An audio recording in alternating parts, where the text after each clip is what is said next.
একটি পেত্নী একটা জঙ্গলে ঘুমন্ত কাফলের কাছ থেকে তাদের বাচ্চা চুরি করে নিয়ে চলে গেল। সেটা একটি বিড়াল দেখতে পেল এবং বিড়ালটি পেত্নীর পিছু নিল। আর এদিকে বাচ্চার মা বাবা খুবই কান্নায় ভেঙে পড়লো। বিড়ালটি পিছু নিতে নিতে পেত্নীর কাছে চলে গেল। অনেক মারামারি হলো তাদের মধ্যে এবং বিড়ালটি আহত হয়ে গেল। বিড়ালটি আহত হয়ে পড়ে থাকলো আর পেত্নীটি বাচ্চাটা নিয়ে চলে গেল। বাচ্চা নিয়ে চলে যাওয়ার পরে বিড়ালটি পেত্নীটিকে খোঁজা শুরু করলো। এদিকে পেত্নীটি বাচ্চাটিকে কাটবে বলে সবকিছু রেডি করছে আর বিড়ালটি পেত্নীটিকে খুঁজে পেয়ে তার বাড়িতে আগুন লাগিয়ে দিল। আগুন লাগিয়ে দেওয়ার পরে বিড়ালটি একটি গাছের উপরে উঠে বসলো এবং এক লাফে পেত্নীর ঘরে ঢুকলো। তারপরে আগুন দিয়ে পেত্নীটিকে মেরে ফেললো। মারতে মারতে পেত্নীটিকে একসময় আগুন দিয়ে দিল তার গায়ে।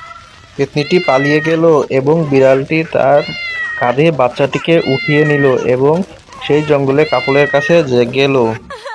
কাপুল বাচ্চাটিকে পেয়ে খুব খুশি হলো এবং বিড়ালটি নিয়ে কান্না